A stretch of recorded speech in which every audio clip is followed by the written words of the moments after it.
ಆತ್ಮೀಯ ವಿದ್ಯಾರ್ಥಿಗಳೇ, ಇವತ್ತಿನ ದಿವಸ ನಾವು 2017 ಸಾಲಿನಲ್ಲಿ ನಡೆದಂತಹ ಆದರ್ಶ ವಿದ್ಯಾಲಯಗಳ ಪ್ರವೇಶಾತಿ ಪರೀಕ್ಷೆಯ ಪ್ರಶ್ನೆ ಪತ್ರಿಕೆಯ ಇಂಗ್ಲೀಷ್ ವಿಷಯದ ಪ್ರಶ್ನೆಗಳನ್ನು ಚರ್ಚೆ ಮಾಡ್ತಾ ಇದ್ದೀವಿ. ಯಾರೆಲ್ಲ ಈ ಚಾನಲನ್ನು ಹೊಸದಾಗಿ ನೋಡ್ತಾ ಇದ್ದೀರಿ ಅವರೆಲ್ಲರೂ ಈ ಚಾನಲನ್ನು ಸಬ್ಸ್ಕ್ರೈಬ್ ಮಾಡಿ, ಲೈಕ್ ಮಾಡಿ ಹಾಗೂ ಶೇರ್ ಮಾಡಿ ಅಂತ ಹೇಳ್ತಾ, first question, Prem wrote a letter to the authorities. Authority.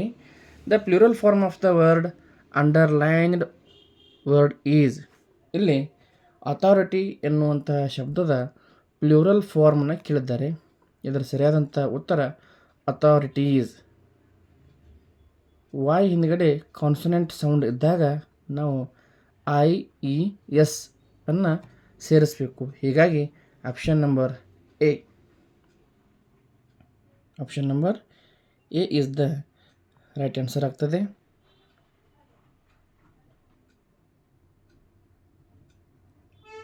Option number A is the right answer.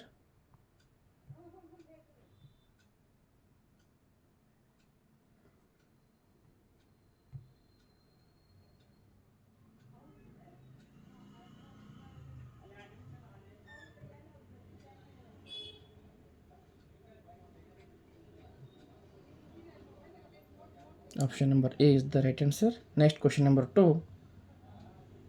He told all religions speech the same truth. Next, he came back to India. Next, Swami Vivekananda went to Chicago. He made a speech. ಇಲ್ಲಿ the correct order of the story is, ಒಂದು ಸ್ಟೋರಿನ ಕೊಟ್ಟಿದ್ದಾರೆ. ಈ story ಏನಪ್ಪ ಅಂದ್ರೆ, ಸ್ವಾಮಿ ವಿವೇಕಾನಂದ ಅವರು Chicago ನಗರಕ್ಕೆ ಹೋದಂಥ ಸಂದರ್ಭದಲ್ಲಿ ನಡೆದಂಥ ಸನ್ನಿವೇಶ ಒಳಗೊಂಡಂಥ ಒಂದು ಪ್ಯಾಸೇಜ್ ಅಥವಾ ಪ್ಯಾರಾ. ಇದನ್ನು ನಾವೇನು ಮಾಡಬೇಕು ಅಂದರೆ, ಕೊಟ್ಟಂಥ ವಾಕ್ಯಗಳನ್ನು ಸರಿಯಾದ ಕ್ರಮದಲ್ಲಿ ಜೋಡಿಸಿದಾಗ ಅದೊಂದು ಉತ್ತಮವಾದಂತಹ ಒಂದು ಸ್ಟೋರಿ ಆಗ್ತದೆ. ನೋಡಿ, he told all religions preach the same truth. ಇಲ್ಲಿ ಒಂದನೇ ಸಾಲಿನಲ್ಲಿ ಏನು ಹೇಳ್ತಾ ಇದ್ದಾರೆ ಅಂತಂದಾಗ, ಎಲ್ಲ ಧರ್ಮಗಳು ಒಂದೇ ಸತ್ಯವನ್ನು ಹೇಳುತ್ತವೆ ಅಂತ ಹೇಳಿದರು. 2, he came back to India, ಅವರು ಮರಳಿ ಭಾರತಕ್ಕೆ ಬಂದರು. Swami Vivekananda went to Chicago, ಇವರು ಚಿಕಾಗೋ ನಗರಕ್ಕೆ ಹೋದರು. ಹಿ ಮೇಡ್ ಅ ಸ್ಪೀಚ್, ಹಾಗಾದರೆ ಅಲ್ಲಿ ಹಿ ಮೇಡ್ ಅ ಸ್ಪೀಚ್ ಅಂದಾಗ ಅವರು ಭಾಷಣವನ್ನು ಮಾಡಿದರು. ಇದನ್ನು ಸರಿಯಾದ ಕ್ರಮದಲ್ಲಿ ಜೋಡಿಸಿದಾಗ ಸ್ವಾಮಿ ವಿವೇಕಾನಂದ, ಮೂರನೇ option, Swami Vivekananda went to Chicago, he made a speech, he told all religions preach the same truth, he came back to India. ಹಾಗಾದರೆ ಎರಡನೆಯ ಪ್ರಶ್ನೆಗೆ option B is the right answer. Next question number 3. The word which has correct punctuation mark. Punctuation mark, short form to long form, long form to short form ಅಂತ ಹೇಳಿ ಒಂದು ಅಂಶವನ್ನು ಪ್ರತಿಯೊಂದು ಪರೀಕ್ಷೆಯಲ್ಲಿ ಕೇಳ್ತಾ ಇರ್ತಾರೆ. ಹಾಗೆ ಇಲ್ಲಿ short form to full form ಅಥವಾ full form to short form ಮಾಡಲಿಕ್ಕೆ ಹೇಳದೇ ಇದ್ರೂ ಕೂಡ ಸರಿಯಾದಂತಹ ಶಾರ್ಟ್ ಫಾರ್ಮ್ ಯಾವುದು ಅಂತ ಕೇಳಿದ್ದಾರೆ. ಇಲ್ಲಿ ಈಸ್ ನಾಟ್ ಶಬ್ದದ isn't is the right answer. Option number D is the right answer. Isn't ಅಂದರೆ is not. Next question number 4. So many gentle friends are near. The word that rhymes with near. near ಅನ್ನುವಂಥ ಶಬ್ದಕ್ಕೆ ಯಾವ ಶಬ್ದ rhyme ಆಗ್ತದೆ ಅಂತ ಕೇಳಿದ್ದಾರೆ. Beer, wear, dear, shower. ಇಲ್ಲಿ ಕೊಟ್ಟಂತಹ ಎಲ್ಲ ಶಬ್ದಗಳು EAR, EAR, EAR ಮತ್ತು EAR ಅನ್ನುವಂಥ ಅಲ್ಫಾಬೆಟ್ಸ್ನ ಒಳಗೊಂಡಿವೆ. ನಿಯರ್ ಇದು ಬಿಯರ್ ಆಗ್ತದೆ, ಇದು ಡಿಯರ್ ಆಗ್ತದೆ, ಇದು ವಿಯರ್ ಆಗ್ತದೆ. ಇಲ್ಲಿ ಸರಿಯಾದಂಥ ಆನ್ಸರ್ ಯಾವುದಾಗ್ಬೋದು ಅಂತಂದಾಗ ಆಪ್ಷನ್ ನಂಬರ್ ಡಿ ಅಲ್ಲ C is the right answer. Next question,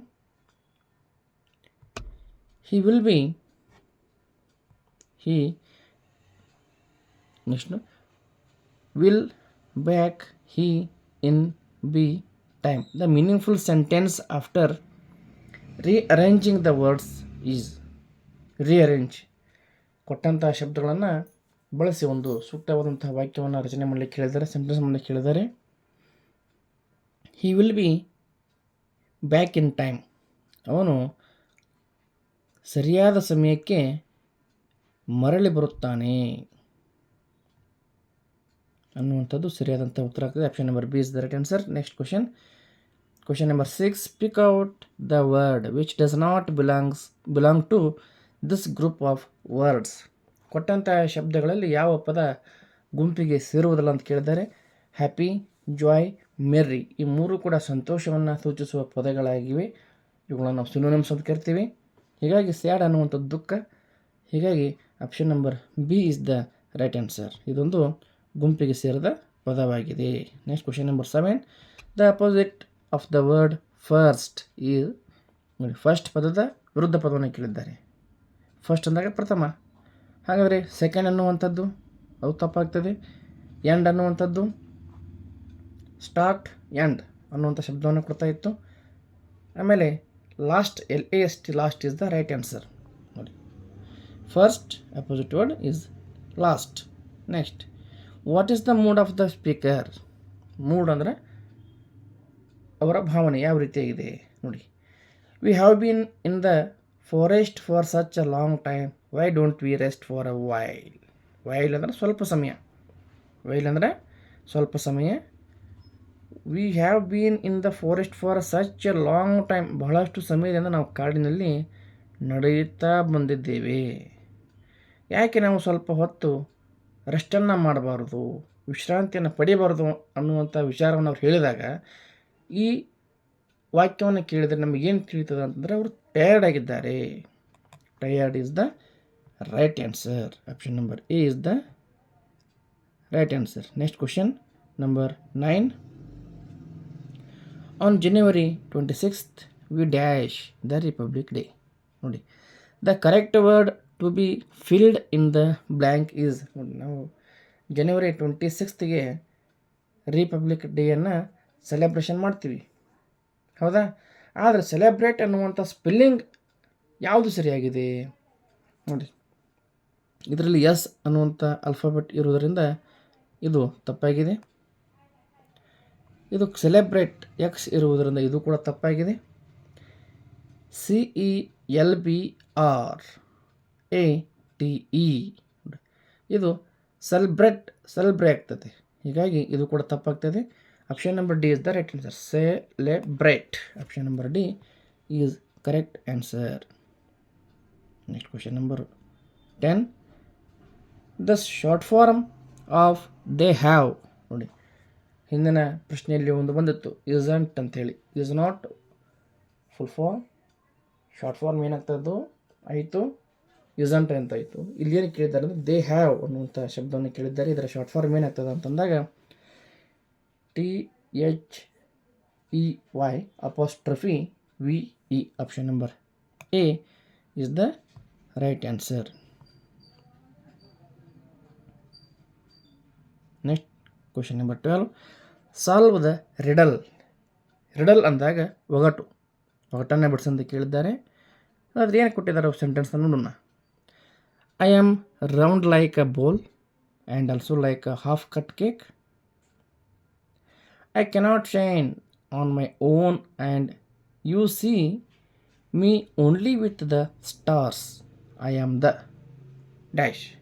ನೋಡಿ, ಅವ್ರು ಏನು ಹೇಳ್ತಾರೆ, I am round like a ball. ನಾನು ಚೆಂಡಿನಂತೆ ವೃತ್ತವಾಗಿದ್ದೇನೆ, ಗೋಲಾಕಾರದಲ್ಲಿದ್ದೇನೆ. Also like a half cut cake. ಕೆಲವು ಸಂದರ್ಭದಲ್ಲಿ ಕಟ್ ಮಾಡಿದಂಥ ಕೇಕ್, ಹಾಫ್ ಕೇಕ್ ರೀತಿಯಲ್ಲಿ ಕಾಣಿಸ್ತೇನೆ. I cannot shine on my own. ನಾನು ಸ್ವಂತ ಬೆಳಕಿನಿಂದ ಹೊಳೆಯುವುದಿಲ್ಲ. You see me in only with stars. ನಕ್ಷತ್ರಗಳ ಜೊತೆಗೆ ಮಾತ್ರ ನಾನು ನೋಡ್ತೀರಿ ಅಂದಾಗ ನಕ್ಷತ್ರಗಳು ಮೂಡುವಂಥದ್ದು ರಾತ್ರಿ ಸಮಯದಲ್ಲಿ ವೃತ್ತಾಕಾರದಲ್ಲಿ ಅಥವಾ ಹಾಫ್ ಕೇಕ್ ರೀತಿಯಲ್ಲಿ ಕಾಣುವಂಥದ್ದು ಯಾವುದಪ್ಪ ಅಂದರೆ ಚಂದ್ರ. ಹಾಗಾದರೆ option number D is the right answer. ಇಲ್ಲಿ ಭೂಮಿನೂ ಆಗುವುದಿಲ್ಲ. ಅರ್ತ್ ಅಂದರೆ ಭೂಮಿ, ಇದು ಕೂಡ ಆಗುವುದಿಲ್ಲ. ಸನ್ ಅಂದರೆ ಸೂರ್ಯ, ಇದು ಕೂಡ ಆಗುವುದಿಲ್ಲ. ವಾಟರ್, ಇದು ಕೂಡ ಆಗುವುದಿಲ್ಲ. Option number D moon is the right answer. Next question number 12. ಬಾಲ್ ನೋಡಿ ಪಿಕ್ಚರ್ಸ್ ಕೊಟ್ಟಿದ್ದಾರೆ. Correct statement for the above picturesque line is. ನೋಡಿ ಪಿಕ್ಚರನ್ನು ಕೊಟ್ಟು ಅದರ ನಡುವೆ ಕೆಲವು ಶಬ್ದಗಳನ್ನ ಕೊಟ್ಟು ವಾಕ್ಯವನ್ನು ಗುರುತಿಸಿ ಅಂತ ಹೇಳ್ತಾರೆ. ಹಾಗಾದರೆ ಬಾಲ್ ಒಂದೇ ಇದ್ದಾಗ ಬಾಲ್ ಅಂತ ಬರ್ತೈತೆ, ಬಟ್ ಇದು ಬಾಲ್ಸ್ ಆಫ್ ಫೈರ್ ಅಂದರೆ ಬೆಂಕಿ ಚಿತ್ರ. Came out of her tail, ಇದು ಬಾಲ ಟೇಲ್ ಅಂದರೆ ಬಾಲ. Balls of fire came out of her tail. Option number C is the right answer. Next question number 13. Arrange the words as you find them in a dictionary ಆರ್ಡರಲ್ಲಿ ಈ ಶಬ್ದಗಳನ್ನು ಗುರುತಿಸಿ ಅಂತ ಹೇಳಿದ್ದಾರೆ. ಫಸ್ಟ್ ಲೆಟರ್ ಯಾವುದು? Cream, creeper, chest and chair. ನೋಡಿ ಈ ಪ್ರಶ್ನೆಗೆ ನಾವು 3ನೇ ಲೆಟರ್ ನಂತರದಲ್ಲಿ ಉತ್ತರವನ್ನು ಕಂಡುಕೊಳ್ತೀವಿ. ನೋಡಿ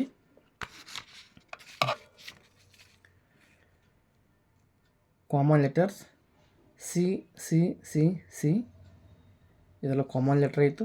H H R R, H ಆದ ನಂತರ ಆರ್ ಬರ್ತದೆ. Next third letter A E E E, A ಆದ ನಂತರ ಈ 3 ಅಲ್ಫಾಬೆಟ್ಸ್ ಬರ್ತವೆ. ನೆಕ್ಸ್ಟ್ ಐ ಆದ ನಂತರ ಎಸ್ ಬರ್ತದೆ. ಎಸ್ ಆದ ನಂತರ ಎ ಬರುವುದಿಲ್ಲ, ಆದರೆ ನಾವು ಇದು 4 ಲೆಟರ್ ವರ್ಡ್ ಇದೆ, ಇದು 5 ಲೆಟರ್ ವರ್ಡ್ ಇದೆ, ಇದು 6 ಲೆಟರ್ ವರ್ಡ್ ಇದೆ. ಇಲ್ಲಿ C H A I R ಇದು ಮೊದಲೇ ಬರಬೇಕು, ಅಂದರೆ 4 ನಂಬರ್ ಫಸ್ಟ್ ಬರಬೇಕು. ಚೆಸ್ಟ್ ಅನ್ನುವಂಥ ನಂಬರ್ 3 ಇದು 2ನೇಗೆ ಬರಬೇಕು. C R E A M ಅನ್ನುವಂಥದ್ದು 3ನೇಗೆ ಬರಬೇಕು. Next C R double E P A R ಅನ್ನುವಂಥದ್ದು 4ನೇ ಸ್ಥಾನದಲ್ಲಿ ಬರಬೇಕು. ಹಾಗಾದರೆ 4 3 1 2 4 3 1 2 ಅನ್ನುವಂಥ ಈ ಕ್ರಮ ಸರಿಯಾಗಿದೆ. Option number A is the right answer. Option number A is the right answer. Next question number 14. The man who wants a garden fair dash must bend his back and dig. The meaning of the above line is dash. ನೋಡಿ, a man who wants a garden fair, ಯಾವ ವ್ಯಕ್ತಿ ಉದ್ಯಾನವನವನ್ನು ಸುಂದರವಾಗಿ ಕಾಣಲು, ಅದು ಸುಂದರವಾಗಿ ಕಾಣುವಂತೆ ಮಾಡಲು ಬಯಸ್ತಾನೆ, ಅವನೇನು ಮಾಡಬೇಕು? ಮಸ್ಟ್ ಬೆಂಡ್ ಇಸ್ ಬ್ಯಾಕ್ ಅಂದರೆ ಬೆನ್ನು, ಅವನು ಬಾಗಬೇಕು. ಆ್ಯಂಡ್ ಡಿಗ್ ಅಂದರೆ ಹಡ್ಡೋದು, ಅಲ್ಲಿದ್ದಂಥ ಕಸಗಳನ್ನು ತೆಗೆಯೋದಾಗಿರ್ಬೋದು, ಕಳೆಯನ್ನು ತೆಗೆಯೋದಾಗಿರ್ಬೋದು, ಆಮೇಲೆ ಆ ಗಿಡಗಳಿಗೆ ಮಡಿಯನ್ನು ಮಾಡೋದಾಗಿರ್ಬೋದು, ಇದನ್ನೆಲ್ಲ ಮಾಡಬೇಕಂದಾಗ ಆ ವ್ಯಕ್ತಿ ಬಾಗಲೇಬೇಕು. ಹಾಗಾದರೆ ಬಾಗಬೇಕು, ಕೆಲಸವನ್ನು ಮಾಡಬೇಕು ಅಂತಂದಾಗ ಅದರ ಆನ್ಸರ್ ಏನಾಗ್ತದೆ ಅಂದರೆ ವರ್ಕ್ ಹಾರ್ಡ್. ಕೀಪ್ ಬೆಂಡಿಂಗ್ ಆಗೋದಿಲ್ಲ. ಕೀಪ್ ಶೋ ಹಿಸ್ ಬ್ಯಾಕ್, ಕೇವಲ ಬೆನ್ನನ್ನು ತೋರಿಸೋದ್ರಿಂದ ಯಾವುದೇ ಕೆಲಸನೂ ಆಗೋದಿಲ್ಲ. ಕೀಪ್ ಡಿಗ್ಗಿಂಗ್ ಅಂದರೆ ಕೇವಲ ಹಡ್ಡುವಂಥ ಕೆಲಸ ಮಾಡಿದರೂ ಕೂಡ ಆಗೋದಿಲ್ಲ. ವರ್ಕ್ ಹಾರ್ಡ್ ಮಾಡಿದಾಗ ಮಾತ್ರ ಅವನೇನು ಮಾಡ್ತಾನೆ ಅಂತಂದಾಗ ಆ ಗಾರ್ಡನನ್ನು ಉತ್ತಮ ರೀತಿಯಲ್ಲಿ ಕಾಣುವಂತೆ ಮಾಡಲಿಕ್ಕೆ ಸಾಧ್ಯ ಆಗ್ತದೆ. Question number 15. The simple past tense form of the verb buy is bought. Option number C is the right answer. Next question number 16. Keshava achieved a letter, received. Keshava received a letter dash his father. Receive ಅಂದಾಗ ಪದದ ಅರ್ಥ ಏನು? Receive ಅಂದರೆ ಪಡೆದುಕೊಳ್ಳೋದು. ಕೇಶವ ಪತ್ರವನ್ನು ಪಡೆದ. Dash his letter ಅವನ ತಂದೆ. ನೋಡಿ, ಕೇಶವ ಪತ್ರವನ್ನು ಪಡೆದ, ಡ್ಯಾಶ್ ಅವನ ತಂದೆ ಅಂದಾಗ ಇಲ್ಲಿ ಯಾವುದ ಪ್ರಿಪೋಸಿಷನನ್ನು ನಾವು ತುಂಬಬೇಕು ಅಂದಾಗ ಆ್ಯಟ್, ಫಾರ್, ಟು, ಫ್ರಾಮ್. ನೋಡಿ, ಎಲ್ಲ ಶಬ್ದಗಳನ್ನು ಬಳಕೆ ಮಾಡಿ ನೋಡಿ. Keshava received a letter at his father, ಇದು ತಪ್ಪಾಗ್ತದೆ. Keshava received a letter for his father, ಇದು ಕೂಡ ತಪ್ಪಾಗ್ತದೆ. Keshava received a letter to his father, ಇದು ಕೂಡ ತಪ್ಪಾಗ್ತದೆ.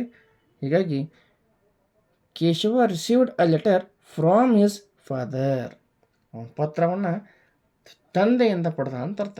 ಫ್ರಾಮ್ ಅಂದರೆ ಇಂದ, ಕೇಶವ ಪತ್ರವನ್ನು ತಂದೆಯಿಂದ ಪಡೆದನು. Option number D is the right answer. ಇಲ್ಲಿವರೆಗೆ 2017ನೇ ಸಾಲಿನ ಆದರ್ಶ ವಿದ್ಯಾಲಯದ ಪ್ರವೇಶ ಪರೀಕ್ಷೆಯ ಇಂಗ್ಲೀಷ್ ಭಾಷೆಯ ಪ್ರಶ್ನೋತ್ತರವನ್ನು ಗಮನಿಸಿದ್ವಿ. ನಂತರದ ಅವಧಿಯಲ್ಲಿ ಇದೇ ಪ್ರಶ್ನೆ ಪತ್ರಿಕೆಯ ಸಾಮಾನ್ಯ ಜ್ಞಾನ ಪ್ರಶ್ನೆಗಳನ್ನು ಚರ್ಚಿಸೋಣ ಅಂತ ಹೇಳ್ತಾ ಇವತ್ತಿನ ಈ ತರಗತಿಯನ್ನು ಮುಗಿಸ್ತಾ ಇದ್ದೀವಿ. ಧನ್ಯವಾದಗಳು.